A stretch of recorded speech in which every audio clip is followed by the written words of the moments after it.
এই উম্মত আস্তে আস্তে খারাপের দিকে যায়, সেই দিকে যাবে। এই উম্মত আস্তে আস্তে খারাপের দিকে যায়, সেই দিকে যাবে। তিনি বলেন এই জন্য আমাদের সবাইকে এই ব্যাপারে যথেষ্ট সচেষ্ট হওয়া লাগবে। আমরা এক হব, আমরা নেক হব, আমরা ভালো হব, আমরা এই উন্নতের জন্য, মুসলমানদের জন্য আমরা চিন্তা ফিকির করবো। আমরা যেন কোনো ফিতনার কারণ না হই, আমরা যেন কোনো গণ্ডগোলের কারণ না হই, আমরা যেন কোনো অবস্থাতে কোনো স্থানে বিশৃঙ্খলার কারণ না হই। তিনি বলেন ওলামায়ে কেরাম বিশৃঙ্খলার কারণ হতে পারে না, ওলামায়ে কেরাম কোনো গণ্ডগোলের কারণ হতে পারে না। যেহেতু ওলামায়ে কেরাম আল্লাহকে ভয় করেন এবং যেহেতু ওলামায়ে কেরাম আম্বিয়া আলাইহিস সালামের ওয়ারিস, এই জন্য ওলামায়ে কেরামদেরকে এই বিষয়ে খুব গভীরভাবে চিন্তা করতে হবে। তিনি বলেন আমি তো লম্বা সফর করে এসেছি, এতটুকু সময় শক্তি আমার নাই যে কথাটা আমি ব্যাখ্যা করিয়ে বুঝাবো। তবে এই স্বল্প সময়ের মধ্যে আমি শুধু আপনাদের ক্ষেত্রে এতটুকুই আওয়াজ করিয়ে যায়, আপনারা যারা ওলামায়ে কেরামের আছেন আপনারা এক আর নেক হয়ে যান, আপনারা এক হয়ে যান, এর কোনো বিকল্প নাই। আপনারা যদি এক আর নেক হন, সমাজের যে সমস্ত বিশৃঙ্খলাগুলি আছে এবং সমাজের যে সমস্ত অসুবিধাগুলি আছে সেগুলি দূর করতে আপনারা সক্ষম হবেন। আর আপনারা যদি এক আর নেক হন, প্রত্যেকে যদি প্রত্যেকের রাস্তার উপরে চলেন, তো সমাজের অসুবিধাগুলিকে দূর করতে আপনারা কখনো সক্ষম হবেন। बुजुर्ग और भाइयों, मुझे तवील गुफ्तगू नहीं करनी। उलमा के फ़ज़ाइल के सिलसिले में मैंने कुछ बातें आपके सामने पेश की। मुझे सिर्फ दो बातें कहनी है। एक बात तो उलमाए किराम से अर्ज़ करनी है और एक बात मुझे आवाम से, आम मुसलमानों से अर्ज़ करनी है जो यहाँ मौजूद है।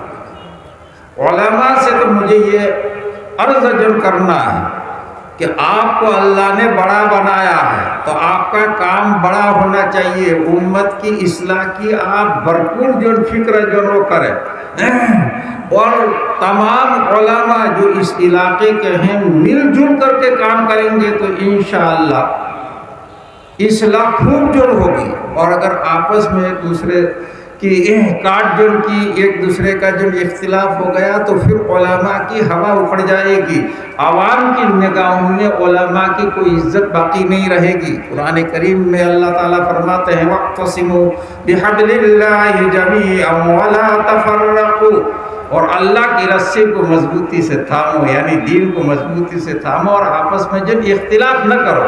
ये तमाम मुसलमानों के लिए अल्लाह ताला जो फरमा रहा है, लेकिन ख़ास तौर पर उलमा इसके जो मुखातब है, क्योंकि लोग उलमा की इत्तिबा करते हैं, उलमा की जो पैरवी करते हैं, उलमा की जो इताअत जो करते हैं, तो हमें मिलजुल करके जो काम करना है और एक दूसरे का कार्य खैर में जो है ताउन करना है। कुरान करीम में अल्लाह ताला फरमाते हैं वतावनु अलल बिर्रि वत्तक़वा, वतावनु अलल बिर्रि वत्तक़वा, नेकी के कामों में और परहेजगारी के कामों में एक दूसरे का जो है ताउन जो कीजिए। तो आप जाहिर है जो काम कर रहे हैं, दीन का काम कर रहे हैं, वो सब अच्छे काम हैं, नेकी के काम हैं और परहेजगारी के काम है। तो सबको जो है एक दूसरे का जो है ताउन करना है, मिलजुल करके जो काम करना है। अगर आप मुत्तहिद होकर के काम करेंगे तो बहुत ज़्यादा जो फ़ायदा होगा। कतरा कतरा दरिया शगर, एक काम इसने किया, एक काम इसने किया, एक काम इसने किया, 10 उलमा ने 10 काम किए तो पूरी उम्मत में 10 काम जो नहीं आएंगे सामने। और अगर एक आलिम जो एक काम जो करेगा तो सिर्फ एक ही काम सामने आएगा। तो इसलिए मेरी आजिज़ाना दरख्वास्त है उलमाए किराम से कि आपस में जो इख्तिलाफात हों तो उसको ख़त्म करना चाहिए और मिल करके एक प्लेटफार्म पर आ करके सबको दीन के लिए मेहनत करनी चाहिए, कोशिश करनी चाहिए, एक दूसरे का ताउन करना चाहिए। ये तो बात है उलमाए किराम से जो मुझे अर्ज़, और एक दूसरे में बात ख़त्म कर दूँगी। दूसरी बात मुझे आम मुसलमानों से कहनी है, आपकी भी जिम्मेदारी है।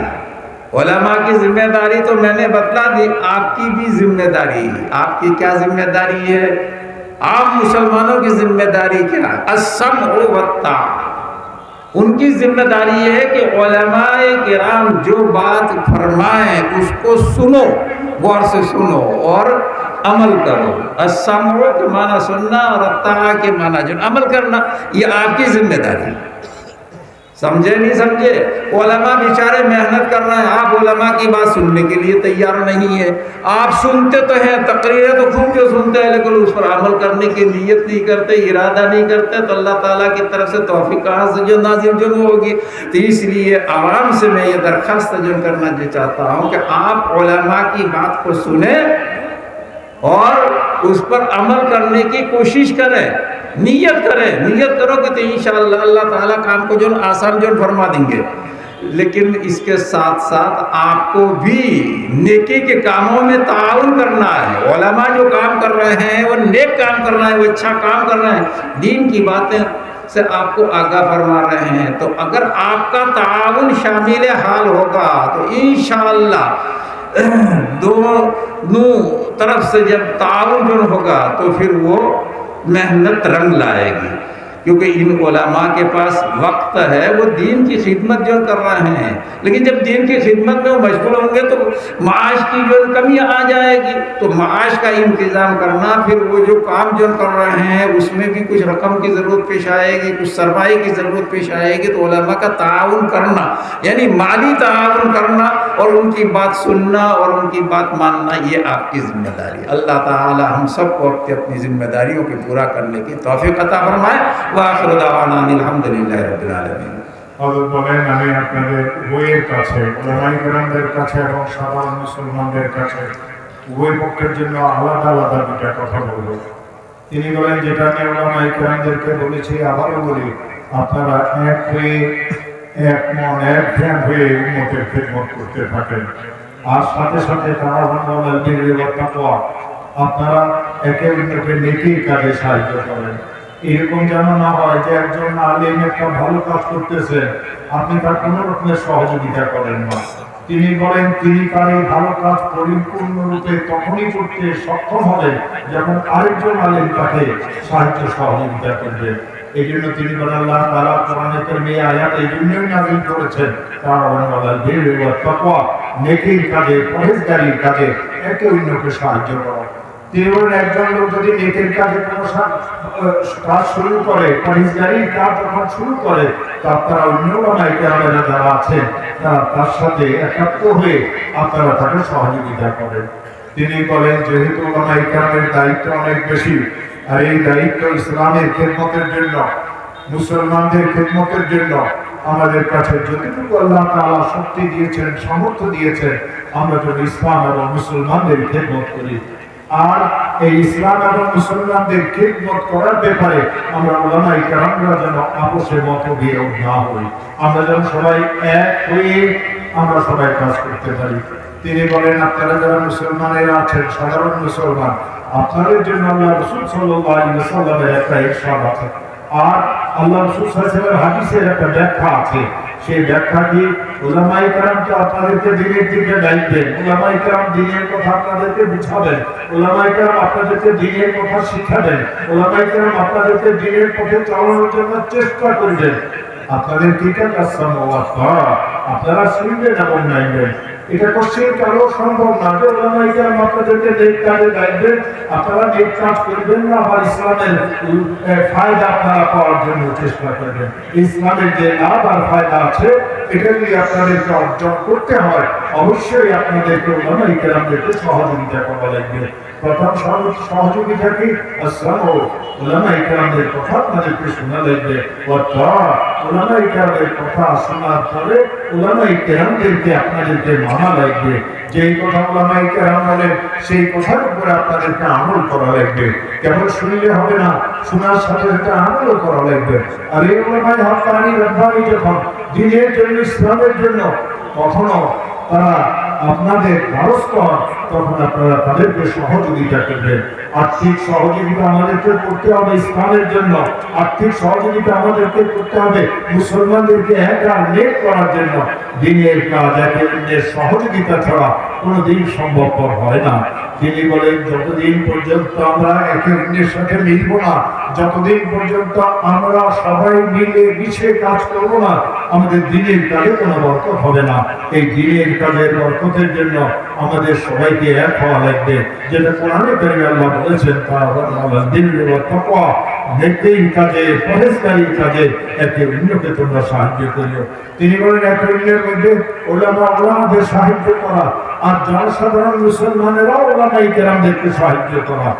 উলামায়ে কেরামের দায়িত্ব জনসাধারণকে দিনের দিকে ডাকবেন, ইসলামের পথে আহ্বান করবেন, খাঁটি মুসলমান বানানোর চেষ্টা করবেন, বিদআত শিরক থেকে তাদেরকে বাঁচানোর চেষ্টা করবেন। ইসলামে যেই সমস্ত রসম রেওয়াজ প্রবেশ করেছে সেগুলি থেকে উম্মতকে তারা বাঁচাবেন। আর এই উম্মতের জিম্মাদারি হলো তারা এই কথাগুলিকে মানবেন, কথাগুলির উপরে তারা আমলও করবেন। আর যখন কোনো প্রয়োজন হয় ইসলামের জন্য, মুসলমানদের জন্য কোনো সাহায্য সহযোগিতা, তখন তারা তাদের সাহায্য সহযোগিতার হাতকে প্রসারিত করবেন। তিনি বলেন এই উভয় পক্ষ যদি সুন্দর মতো এই দিনের কাজকে করে, তো আল্লাহ আপনাদের এই দিনের কাজে বরকত দিবেন। আল্লাহ আপনাদের অস্তিত্বকে অনেক দিন পর্যন্ত টিকাই রাখবেন। সমস্ত ফিতনা ফাসাদ মুক্ত জীবন আল্লাহ তাআলা আপনাদেরকে দান করবেন। আল্লাহ কুদরতের দ্বারা আপনাদেরকে হেফাজত করবেন। কেননা এই সমস্ত আয়াতের উপরে যারা বিগত জীবনে আমল করেছে, আল্লাহ তাদেরকে হেফাজতের চাদর দিয়ে ঢেকে রেখেছিলেন। আপনারা যদি আমার এই সংক্ষিপ্ত কথাগুলিকে মানতে পারেন, এর উপরে যদি আমল করতে পারেন, আল্লাহ তাআলা আপনাদেরকেও রহমতের চাদর দিয়ে ঢাকিয়ে দেবেন।